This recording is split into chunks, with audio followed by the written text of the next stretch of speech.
Hey, Erica here. So I literally was about to talk about this in my email blast. I'm finally sending after a 7 month hiatus, and I come across Neil Patel, the SEO guru of these internet streets. He actually had an email that came out this morning a little while ago. Let's see. He said AI is changing email marketing. And he said a few things that I was going to touch on in my email. But anyway, I did. So when it comes to email marketing, I'll say a lot's changing really quickly. Gone are the days of just, sending an email once a month, once a year, and hoping someone was going to buy something from you. I'm going to say those days are long gone. Your customer is more savvy now. And so, us as entrepreneurs and business owners have to be more savvy. We have to keep up, right? So, AI is our friend. I'm going to preface it by saying that. But the type of friend you have with AI is going to depend on the prep work as it happened. It's going to depend on the prep work you do before you jump into any AI marketing tool. So Flowdesk Studio definitely uses the power of AI. In the actual body copy of the emails, you will see that AI is there, which is, saves time instead of having Chatty or Claude open plus Flowdesk. It makes it simple in that way. So this is one I made yesterday. I'm going to bring my second screen around if it lets me. It's like a huge tablet. Okay. So you can see so the body text was Flowdesk Studios AI, and then the top also was I gave it. It is interactive, and I do have a whole video about that. So we're not going to dive into that today, but I will say that the result you get. So in Neil Patel's email, he says how a lot of entrepreneurs are focused on sending more emails, whereas the successful ones are focused on making money. And so I would say that with ePartners Marketing, that's definitely the goal. I'm always focused on my clients' business goals and their revenue goals. That's the number one thing because it is an investment, right? Working with me is an investment. So that's always top of mind. But what you ask of Chatty inside of your chats, your conversations, your projects, Claude, Chatty, DeepSeek, whatever you choose to use, right? That's going to vary tremendously. So one of the first things inside of any software you use is going to be, boom, what's your brand voice? Well, if you don't know your brand voice, it's going to come up with something. And if you don't have a unique brand voice, it's going to sound very similar to your competitors. I mean, unless you're in the game of literally copying and pasting your competitors' emails, which I'm pretty sure you're not, right? That's going to suck. That's going to suck. Same thing with the visual identity. That is one thing that, you know, traditionally you would use Photoshop or Canva, and that's like looking over there. You would use Photoshop or Canva to generate a beautiful graphic to go inside the email. Then 2019, Flowdesk came around, made it super simple to make beautiful, gorgeous emails. Around 2022, they incorporated, or 2020, whatever. Well, no, maybe it wasn't 2022. Maybe it was like 2024, 2025. They incorporated Canva already inside of it, and now their Flowdesk Studio is getting rid of the Canva step in a way. I mean, now if you just have to have your certain level of graphics, you're still going to use Canva or Photoshop. But just like you can go to Chatty, and I know there's going to be a designer out there. I'm a designer myself. There's going to be a designer cringing about AI flyers and AI graphics. Okay, look, it seems that the consumer, our clients, it's not going anywhere, right? So if we can guide them, which I'm hoping today to do a little bit, if I can guide you to the prep work you need to do, that'll make life simple. A homework assignment I would give for any entrepreneur, if you're like, hey, I have no clue where to start, I don't know my brand visual identity, I don't know my brand voice, definitely book a call. But if you're like, no, I want to kind of get started myself, because the plot twist is any designer you work with, a human designer that you work with, which I hope if you're watching this, I hope you get to the point where instead of just using Chatty as your designer, you use a human as your designer. Totally different experience, I promise. In a good way. I'm trying to get comfortable. In a good way. I would say you want to be clear on your brand voice, and brand voice goes way beyond just a tagline and a slogan. Okay. It goes beyond your Instagram bio. It goes beyond your Instagram captions. Now, the brand voice you choose is going to affect your Instagram captions and your LinkedIn posts and all your posts on socials, making sure that voice is consistent, making sure it resonates with your audience. But that, before you even dive into any of that, you have to be clear about, and when I say your brand, it's not necessarily you. Now, that's a whole other topic for another day. A lot of times people are the face of their brand, myself included. So your brand voice might be very similar to you. But your brand, especially if it's not named after you, is a separate entity from you. For example, I'm Erica Johnson McQuillan, but I do have ePartners Marketing. That's my main business. ePartners Studio was the Etsy store, which I still, have that brand as well as the ContentCure.co, which is my podcast, right? So those are three different brands, and I'm the face of those brands, but they all have distinctive voices. Now, I would say ePartners Marketing, ePartners Studio overlap quite a bit. ePartners Marketing is for the established business owner, whereas ePartners Studio was intended for the side hustlers of the world. Maybe you were a blogger, a YouTuber. That's who that was for. Don't get me wrong. There was full-blown entrepreneurs that would contact me through there for bespoke custom work. But usually what would happen is they would go from ePartners Studio and then they would become an ePartners Marketing client. That's how that would work. They wouldn't just say an ePartners Studio client because they reached out to me for YouTube branding. Years later, they would come back and want a website. Anyway, so sorry to go off on that tangent. So you're going to want to know a little bit about your brand. That way you can even judge, is this design good? Is this design bad? And the reason I wanted to get on live instead of just making a video, editing it, taking all that time to edit, was because it's come to my attention. I saw a few threads yesterday where designers were saying that their clients are putting their designs through Chatty and then giving feedback that way. And it's not inherently wrong, but when you're working with a designer, you have to get that permission from them. You have to make sure your designer is okay with that. It's going to be clear. And AI is so new that as designers, we would have never thought that AI, Chatty, and Claude was going to be that's what I affectionately call my ChatGPT. We never thought that it was going to be our unofficial, teacher or grader, I should say. Let me switch mics. This happened all day yesterday too. So we never thought that clients would use software, or if you want to think about it, a robot, a machine, to grade our work as a human, especially being humans. It takes a lot of creativity. It takes a lot of time. We're not Chatty. So if we designed a landing page for you, that took hours.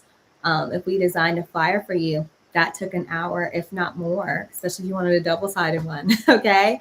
So yes, Chatty can generate things very quickly, but if you are an entrepreneur that likes that human touch, you've got to, I can't make you see the value in human work, but at the same time, you have to understand that it's a process. Also, your designer, your developer, they're making decisions by humans for humans.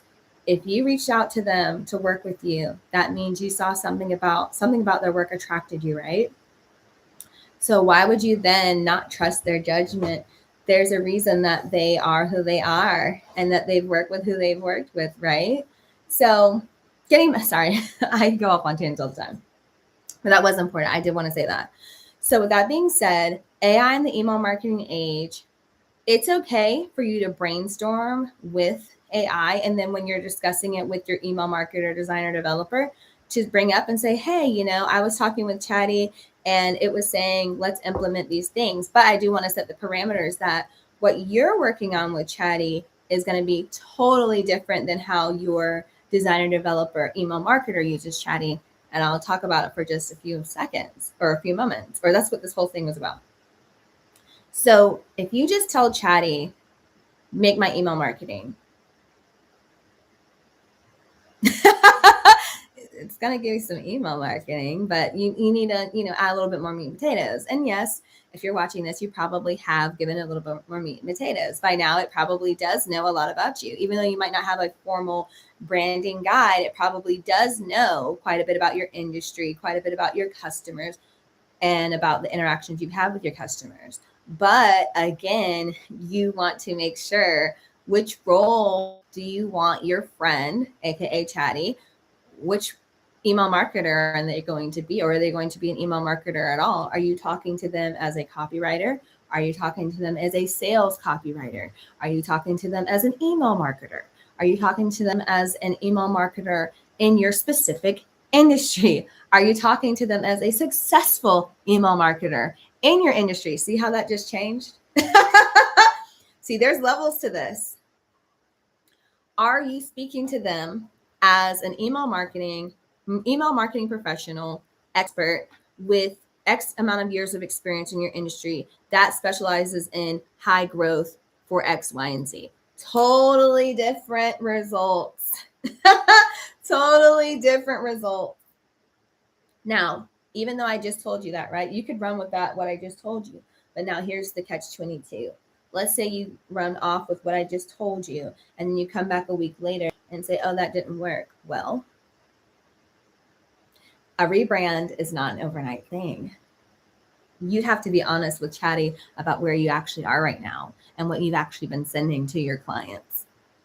Yeah, I know that might hurt. That might sting a little bit, but it's the truth. People are trying to quantum leap. Canva is making people so confident that they can quantum leap. It takes years to make great branding. Yes. Yes, your designer might get it done in 4 weeks, 6 months, 9 months, depending on the project, a year. Yes, a website can take a year. You think Target was built in a year? You think Target.com, especially, it can take years. The Target.com we have of today is not Target.com. The Apartments.com we have of today is not Apartments.com. Zillow, the list goes on and on. That's not what we have today. Just think about like Facebook and Instagram, how clunky they were in the beginning. We used it because we used it. And you're just like your customers, they'll use your site. Your site doesn't have to be an award-winning website out the gate. But understand, getting back to the email marketing, you're thinking you can take your messaging from all over the place to suddenly laser focus, let's make a bunch of revenue. That's a whole nother topic. So alluding back to what Neil Patel said, buyer intent. So yeah, if you're going to get out a notebook and some paper, buyer intent.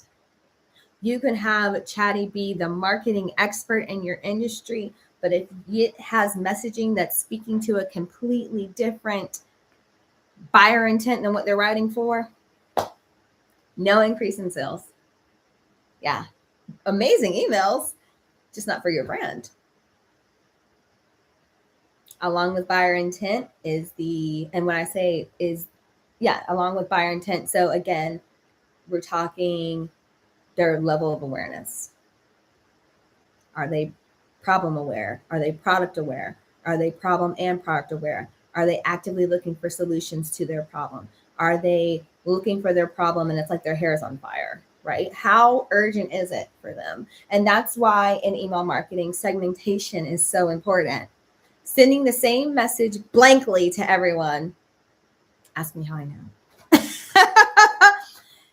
You can do it in the beginning, but at some point, when you're seeing the unsubscribers or another phenomenon where people are purchasing with you, but they're unsubscribing. Yes, it happens. Yes, it's normal. No, it doesn't mean that the house is burning down or the business is burning down or that the whole marketing needs to change. That's a good sign of buyer intent. That means they were ready to purchase and they don't need any more messages from you. They're tired of you trying to sell them because they're ready to go. They know they want to work with you. That's why they paid.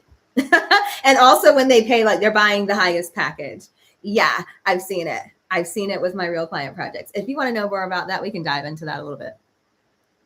But getting back to buyer psychology, you want, and it goes beyond avatars. When you're doing your avatars, when you're building your business, you might have one ideal customer in mind. Then you work with them and you're like, uh-oh, or not uh-oh, you're like, oh, okay, it's time to change. So as time goes on, you've got to revisit those buyer avatars. You've got to, especially if your services change, like I'm a service provider, if your services change, if you're noticing a lot more people now are asking you for different levels of service than you were providing in the beginning. Like instead of saying, hey, can you make my YouTube banner? Now they're saying, hey, can you make me an app? It happens. Okay. That's, again, that same person. So that's buyer psychology. Also with the buyer psychology, is this person a repeat client? Or are they brand new? Or are they a referral? Yeah. You're going to talk to your current clients slightly different than a brand new client, slightly different from a referral. And if you didn't know, I'm going to share with you a stat that I knew years ago, or that I learned years ago. If someone is a referral from you, I'm getting distracted by cords and stuff. If someone is a referral of one of your previous clients, they are 90% more likely to buy. So that's why referrals are so important. That's why our customer experience is so important. And that's what I've been focusing on the last few years of my business. I have really honed in on the client experience for my clients. And that's, I know that's a totally different mindset, right? So I'm going beyond just the experience I provide my clients. I'm thinking about the experience their client experiences. Yeah. So when I'm doing their emails for them, setting up their nurture sequences, setting up their workflows, setting up their CRMs and their email marketing and their website and their onboarding and their offboarding and their check-ins and the emails we're sending along after the welcome guide. Yes, that's a client experience. And that's what I mean by getting back to Chatty. What's Chatty going to do? If you ask Chatty for one email, she will give you one email. If you ask Chatty for a nurture sequence, she will give you a nurture sequence. If you ask Chatty for an onboarding sequence, she will do that. But again, you have to be honest with yourself about who your client is, where are they at in their journey working with you, your industry, your brand voice, and all that good stuff. And so that's what I meant by, AI, email marketing in the AI age. Don't let your business get left behind. If you're hiring a email marketing saying, oh, just send more emails, send more emails. Okay, you'll get more emails. You won't get an actual revenue generating email. You'll get an email. It just won't make any revenue because of what I've told you. Your email marketer has to put on the consultation hat. Also, how you interact with Chatty. Are you the type of user that just takes what Chatty gives? Or did you set up parameters where it's a back and forth, where when you ask something of Chatty, he or she, depending on what you call it in your cloud or whatever, is it actually interacting with you? Is it asking follow-up questions? I ask my Chatty follow-up questions. I'll say, well, why did you choose that? Just like if it was a live person intern, hopefully, and there's different levels to that. We can talk about that another time. Like when you work at a 9-to-5, there's different levels of decision-making, right? And so let's imagine that Chatty is a real person. When they bring to you that report, you're going to say, hey, explain it to me. Show me this. What does this mean? All these numbers don't mean anything. These emails don't mean anything. What give me the possible reactions. I've done this even with a letter that I sent to one person. I've asked Chatty, what are the possible reactions the person will have to this email? And it told me. And dang, if the person didn't react that way. One of the 3 ways it gave me, the person actually reacted like that. That's how good Chatty is. But unless you build that relationship with your Chatty, it won't do that. So understand, an email marketer that's embraced technology, they're going to do all that. They're going to include buyer psychology, buyer intent, What role does chatting need to play if they're going to use chatting? Now, there's some OG marketers out there. I'm going to put myself in there in the hat. I did take Marie Forleo's The Copy Cure years ago. Okay, so whoop, whoop, that's what I'm going to say that. I can brainstorm and I can write an email without chatting. It's just chatting makes it, it adds a little bit spice. It might catch something I missed. I live in the real world. I'm distracted by a million things. I've got a million things on my plate. So a marketer using Chatty is not a bad thing, because what I just told you, Chatty has the knowledge of quite a few things. But again, the output is only going to be as good as what you gave it the role to be. If you make it an expert, it will be an expert. But at the same time, you got to use your judgment. So if you want it to sound like your actual brand voice, like your real brand voice, like the you that's on consultations and works with clients and is on the phone when they call, you're going to want to start reading your emails out loud before you send them. Chatty does this really good thing where it'll sound really generic, and it's your job as the entrepreneur / marketer to make sure it doesn't sound generic. So if that means adding in those special stories and anecdotes, that's what you've got to do. And see, that's when a good email marketer / copywriter knows how to do that. So yeah, email marketing is not just email marketing. It's copywriting. It's graphic design.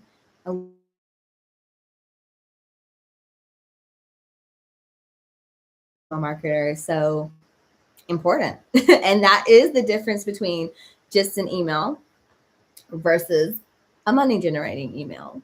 And I'm going to say that a money generating email is not just the obvious, they bought what was in your email. Your emails should be so good that the person doesn't even open the email. They're on your email list. They go and purchase. And I know you're thinking, I want to share with you something. It takes 10 interactions, or used to take before social media, when the traditional marketing, it used to take 10 times for someone to see something before they could purchase it, before they knew they even saw the ad, right? In a magazine, newspaper, or TV, right? In the digital age where people are constantly distracted and attention span is so low, you've got to do 15 to 20 interactions. Got to. They're too distracted. The attention is, and so being in an online space, you've got to stay top of mind. And like I said, even if they don't open the email, if they've been on your email list and then you see they purchase something, that means the email inspired them to make the purchase because they've been getting the emails. I know you're thinking, yes. Especially if you offer several things. If you offer a bunch of different services in that particular email, we might not have, I'm looking at my client stats right now, we might not have promoted that other service that they purchased on their own that week. But because we're top of mind, they're going to inquire about something that they want because we're reminding them, hey, we're still here. Hey, we're still here. Let's take a few steps back. Think about when back in the day, Bath and Body Works, we'd be so excited to go to the sale, rack up on wallflowers, rack up on the discontinued scents. It was because they were emailing us every day. Some brands email you every single day. You don't open every single email, but they're still in your mind. Then text messaging came. Every single day, they're going to send you a text message. Every single day. I'm looking at my phone right now. Sephora, Love Shack Fancy. They're going to email me every single day. Every single day. Until I wave my hand and say, please stop texting me. They're going to text me every single day without fail. Why? It's attention. Email is attention. And it's attention where the person is. We're with our phones all the time. The phone's in the bed with us. The phone's beside the bed with us. The phone's in the bathroom with us. The phone's at the kitchen table with us. The phone's with us when we're reading a book. The phone's right there. So that's why, and matter of fact, that's why email is so good, because I can say for one of my clients in particular, 90% of her emails are open on a phone. So guess what she did without us even thinking about it? She's on her phone. Yeah. And most people, because they might have the actual email app, or they might just constantly through it, especially if they're an entrepreneur like me, you take the email app off your phone because it was just so much space and notifications. It was so annoying. But you're going to check your email box throughout the day. That's what you're going to do. You're going to say, you know what? I'm going to check my email because why? That's what responsible business owners do. You're going to check your email box, days after, like throughout the day. Like, remember the BlackBerry days when we'd see our parents check their phone constantly? Same thing. So here's the email I sent out earlier today for a client. And like I told you, 90% of her subscribers open it on the phone. So we want to make sure. Oh, looks like opposite. Okay. So you want to make sure you're designing for the phone, whether you use AI or not. And you want to make sure it's readable and all that. And so GIFs and all that, this human made, babe. Me plus Canva. Me and Canva have a relationship going on. But just to get back to the topic of email marketing in the AI age, AI tools are great, but they're only, and I had to tell this to another client the other day, AI is a mirror. It only operates at the level that you are speaking to it at, or that you program it to be. That's what I'll say. When you get Chatty out the box, it's blank. Don't get me wrong, it's super smart, but it's blank. Whatever chat you're in, whatever project you're on, it's functioning in that role. If you want it to be your therapist, I wouldn't suggest it, but if you want to be your therapist, it's going to do that. If it's going to be your business coach, it can do that. If it's going to be your fitness coach, it can do that. If it's going to be your, unofficial nutritionist, it can do that. If you want it to be your email marketer, that's a whole nother ball game, or your marketing assistant, that's another ball game. You got to be specific. I mean, with any of those, you got to be specific. But that's what I mean by straight out the box. Chatty is whoever it's destined to be. It's like a little baby. It's an extremely smart baby, right? Because it has the capabilities.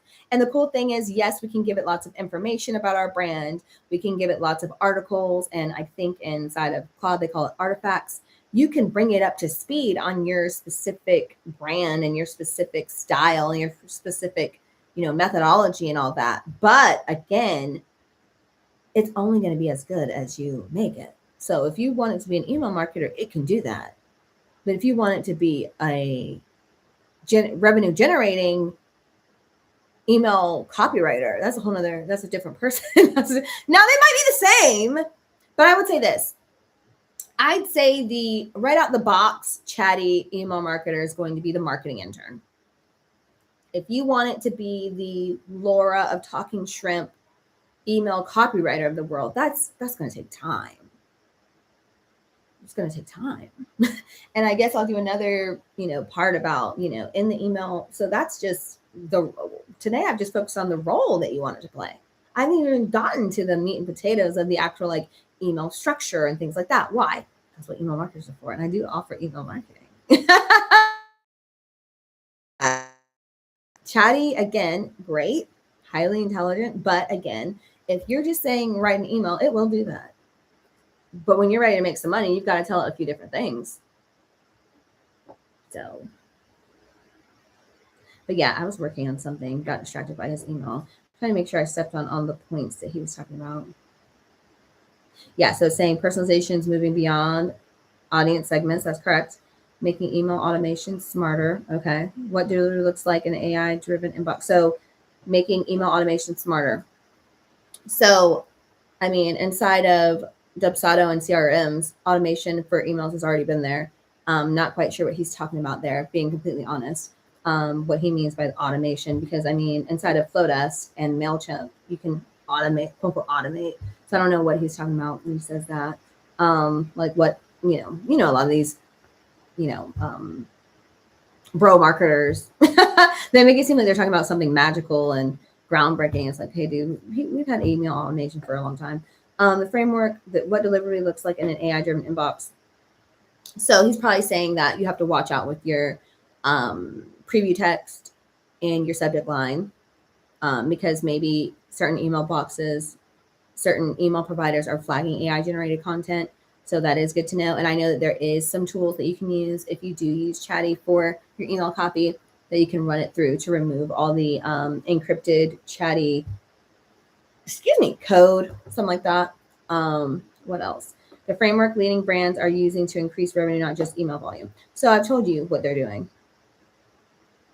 They're being crystal clear with their revenue goal. They're being crystal clear. Well, I mean, that's a whole nother thing for another day, but I'll just give you a hint for what the next episode is going to include. Revenue goal, offer, ease of use to find, same said offer. Yeah, ease of use to find and get, same said offer, their client experience. So email's great, but if your email is great and then the client experience sucks, it still sucks. You're going to think it was the email. No, your client experience isn't, it's not easy to shop with you. You've made it hard. You say book a call with me, but then they can't book a call with you. Your form isn't working right, or your links are broken. Yes, I've seen it. I only talk about what I've seen. I wouldn't have brought it up if I didn't see it. I think this is more of a podcast episode now I'm thinking about it. But yeah, like, that's the truth. Yeah. So yeah, I touched on all the points he touched on pretty much. Yeah, the offer, buyer psychology, buyer intent, segmentation. He talked about that a little bit too. Or his email was super brief. I've given you more than what he gave in his email. And I know he's the guru, but yeah. Right. Smartest marketers are using it. Yeah.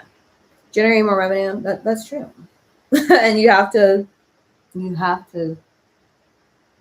marketers know it too.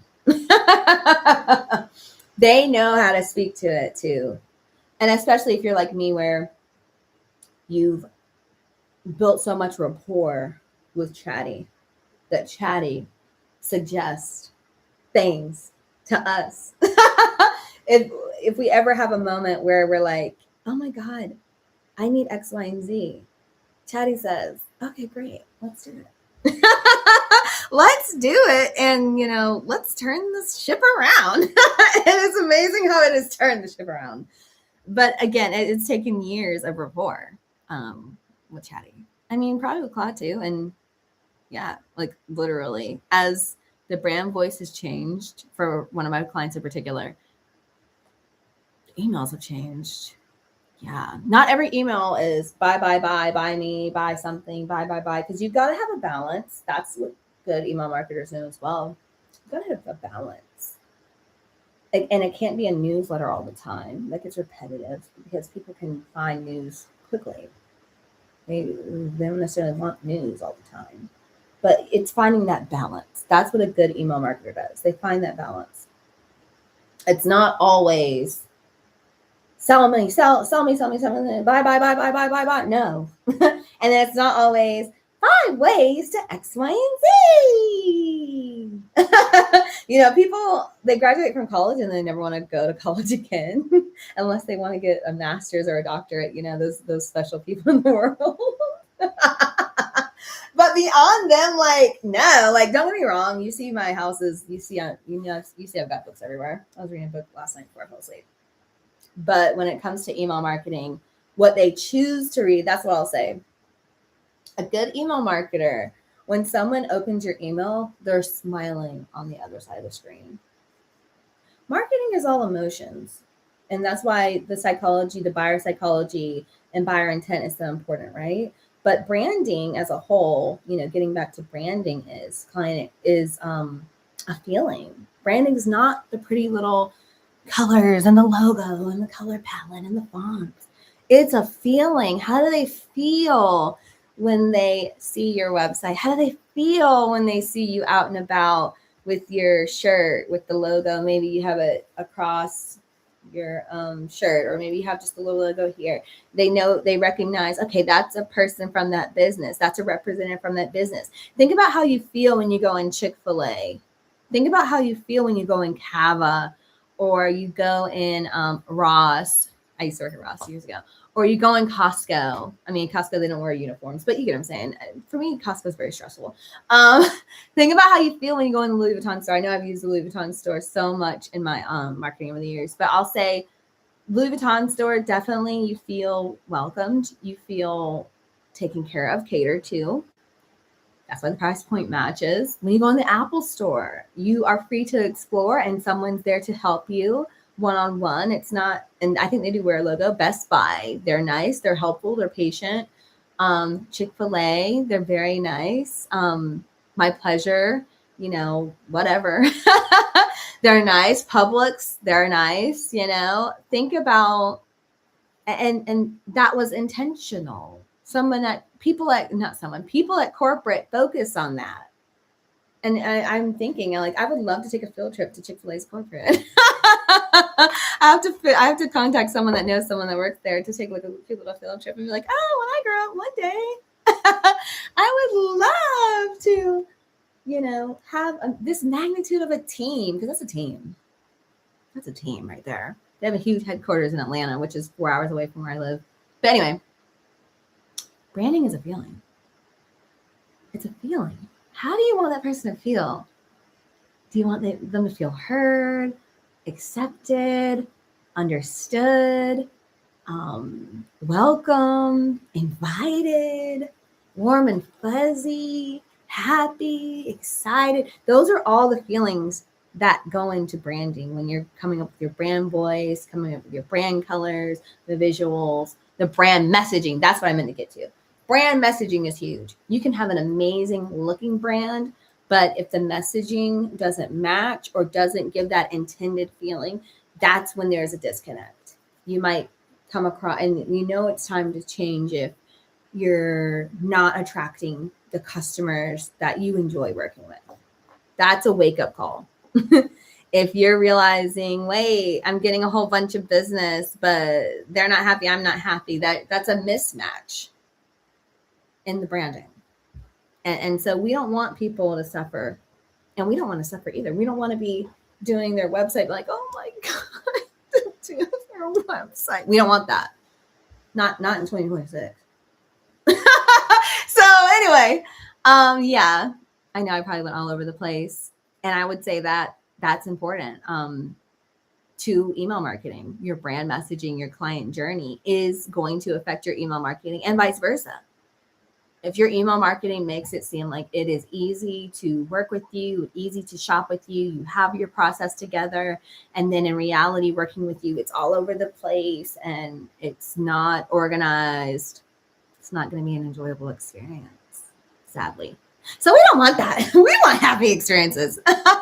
So my homework, if you do any homework, would be to think about what's the experience you want for your clients? What's the experience you want in your emails? And what steps do you need to take to get it there? If you're like, I still have no freaking clue what to do, definitely reach out. I would love to help. But if not, again, have some combos with Chatty and get to the bottom of it, get started. And again, Chatty is our friend. So start off with Chatty and then hire a human, or vice versa. I think using AI is a smart thing to do. Why not? Why not because again, your marketer isn't going to be, unless you go to a marketer that's the only industry they work with. They don't work with any other industry. If they're a specialist in that industry, that's a different story. That's a whole other person. We can talk about them another day. But if you work with a email marketer that works with different industries, you know your industry more than they do. You know your customers more than they do. They bring their marketing expertise and their email marketing expertise. You've got to start to be honest and open with them about what is going on in your business, which I know some people like to keep things near and dear to their heart. But you can't be mad if an email didn't bring more revenue and you didn't say, hey, I really need to move more of these units. I really need to book more of these spots for my workshops. I really need to book more of these tickets. I really need to book more of these workshops throughout the month. And then we're only sending that's a different email marketing strategy. That's a big one. The strategy is going to determine the tasks that are done. So I would say focus on, well, let's back up. Focus on your brand messaging, the visuals, the feeling you want people to have. That's the top part. Then the next phase would be the strategy. How often you're going to send emails, who you send the emails to, where the segments like, what's the software going to be, what's the frequency going to be? Well, I already said frequency, but yeah. Then the actual day in, day out, week to week, month to month, whatever the editorial calendar is going to be, that has to be, but again, the editorial calendar is going to be based on the strategy and your goals. And I'm the type of entrepreneur or person, I like to look at things in quarters. So for Q1, Q2, Q3, Q4, Q4 for most businesses is going to be Christmas time. And I know Christmas time is very popular, but we are already in July. And believe it or not, there's businesses that are planning out their Q4 right now. So it's one of those things where starting in October to think about Q4, not the best. Really, it's too, you're already in Q4. But I'm saying like thinking about, and Black Friday is in November. I would say start thinking about things like that now. Start thinking about your offers, and that your offer goes back to brand messaging. Your offer goes back to, Chatty can give you your offer that is going to stand out from your competitor's offer. Is it going to speak to what you actually want to provide, enjoy providing? I never forget, years ago, there was a young lady. She had a service that brought her a lot of revenue. She hated doing it. And you're like, what? She just didn't like it. So then we worked together, and she was a beauty related business. She ended up swapping out her services, where she still provided the higher revenue service, but she only did it at certain times and only for certain clients. She set a boundary. I know that's a huge word, but she set a boundary. And then the other services that she enjoyed doing, she still was doing day in, day out, all the time. And so that's how her business was able to still progress and see revenue growth and all that. And she was a genius. She had a whole product line to go with her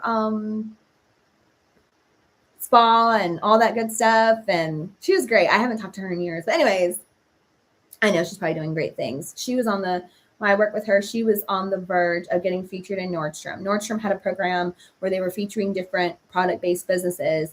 And I remember me and her talking about that. But anyways, that was years ago. Anyway, and I've had clients featured all sorts of places. I had a client, she lived in Chicago. Her products were featured in Whole Foods over there. And so, yeah, I said all that to say email marketing is more than just email marketing. There's many layers to it. And you as an entrepreneur, before you reach out to a email marketer, I would say being crystal clear about your brand messaging, your customer, and your ideal customer, your current customers, your ideal customers, how do people give you referrals if they do? How do people give testimonials if they do? What your current actions are, being honest about that. What emails have you sent, if any? Or you're like, hey, I have all these emails on Shopify and I've never sent an email. Be honest. That way we can establish a relationship with your actual clients, because through Shopify, they have to buy something. We can establish a relationship with your clients and they already like you. They've already purchased from you, right? So that messaging is going to be different from a shop where or it's a mixture. And inside your analytics of your shop, whether you have Shopify store, Squarespace, I don't know about Showit, but WooCommerce, you can see the stats. You can see, okay, did this person just join my email list? Or is this person actually purchased with me? How many times have they purchased with me? And so you want to get into the routine of generating referrals and lifetime clients, repeat business, where it's, every few months they're purchasing with you, or depending on what you have, they might want to purchase every month. Great. Like if you're in a beauty business, heck yeah, bring on the facials, right? If you have that and a hairstylist, right? If you have a monthly clientele, why not? Keep them coming. We don't want to see them twice a year. We want to see them every month. But yeah, thanks so much for watching. This rambled on a little bit more than I thought, but again, I did enjoy it. All right, bye. Oh, like I said, like and subscribe if you enjoyed this.